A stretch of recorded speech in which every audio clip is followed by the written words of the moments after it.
이번에는 50대 초반의 여성이신데요. 얼굴이 이제 이분도 각이 져 있고 목이 길어요. 그리고 피부는 흰데 붉은색을 띠고 계시거든요. 아주 예민해요. 본인도 그래요. 나 굉장히 예민해요. 이렇게 이제 얘기를 시작을 하시는데 무슨 일이든지 완벽해야 된대요. 그러다 보니까 늘 머릿속에 무슨 생각을 끊임없이 하시는 거예요. 그래서 본인 얘기로 머릿속이 편할 날이 없대요. 그러면서 가슴이 막힌 것처럼 답답하고 또 목에 뭐가 걸려서 삼킬라 그래도 안 넘어가고 뱉어지지도 않고 아주 갑갑해요. 그래서 계속 끙끙거리면서 헛기침도 하고, 그러니까 식구들이 아주 듣기 싫어해요. 그 이제 끙끙거리는 소리를. 그러면서 대변 이제 늘 묽게 보는데 하루에 여러 번씩 보시고 또 소변도 시원치 않아요. 그러니까 이분이 외출도 마음대로 못 해요. 대소변이 이제 편치가 않기 때문에. 그래서 이제 병원에 가서 진찰을 하면 신경성이다, 과민성 대장 증상이다, 또 역류성 식도염이다. 이래서 이제 치료는 계속 하지만 치료가 별로 안 돼요. 그리고 늘 마음이 편치가 않아요. 그래서 이분도 아주 힘들게 이제 생활을 하시는 분이었는데, 얼굴이 각이 지고 목이 길고 피부가 희면서 붉은색을 띄었다는 얘기는 상당히 민감하면서 기가 울체되기 쉬운 체질이라는 걸 알 수가 있어요. 진맥을 해보니까 목하고 가슴에 기가 아주 많이 울체가 돼 있었어요. 그래서 이제 한의학에서는 여기가 갑갑해서 뱉어지지도 않고 삼켜지지도 않고 이거를 매끼라고 얘기를 해요. 실제로 여기 화가 많이 쌓여 있다는 얘기죠. 가래가 많이 껴 있는 게 아니에요.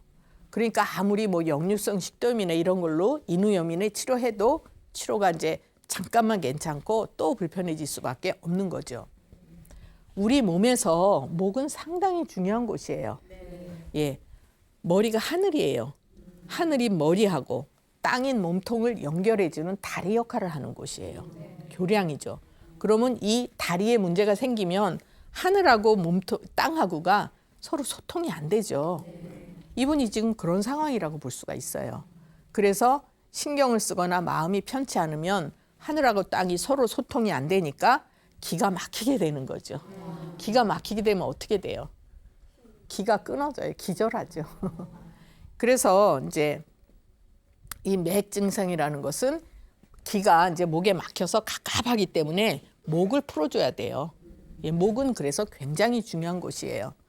이 목이 이제 풀어져서 상하 소통이 원활해져야 신진대사도 활발해지고 마음도 안정이 되고 이렇게 되는 거거든요. 우리 한의학에서는 이제 희노사비공경이라고 해서 뭐 즐겁고 화가 나고 슬프고 뭐 생각이 많고 이제 놀래고 겁이 나고 이런 7가지 감정이 있어요. 이걸 칠정이라고 하는데 이런 칠정의 영향을 받으면 기가 막히게 돼요. 그러면서 대변 소변도 불편해질 수가 있는 것이고, 그다음에 이제 몸에 이렇게 덩어리 같은 게 생길 수도 있는 것이죠. 이렇게 이제 예민한 분들은 신경을 많이 쓰고 마음이 편치 않아도 과민성 대장 증상이 생길 수가 있어요. 그러니까 이분은 대변이 불편할 수밖에 없어요. 예, 그리고 이런 경우에 아무리 신경 안정제니 뭐 역류성 식도염이니 이런 치료를 해봐야 크게 도움이 안 되고 이제 자꾸 불편한 게 반복될 수밖에 없는 것이죠.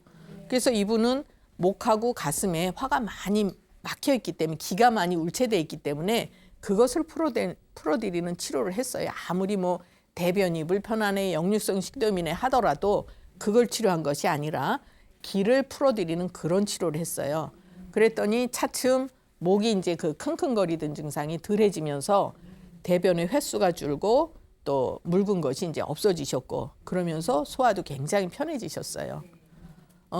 이분이 이제 몸이 많이 좋아지시면서 여기가 꽉 막혀 있던 것이 풀어지니까 머리도 맑고 몸이 가볍다 이렇게 표현을 하시고요. 식구들은 끙끙거리지 않아서 이제 좋아하시는 거죠.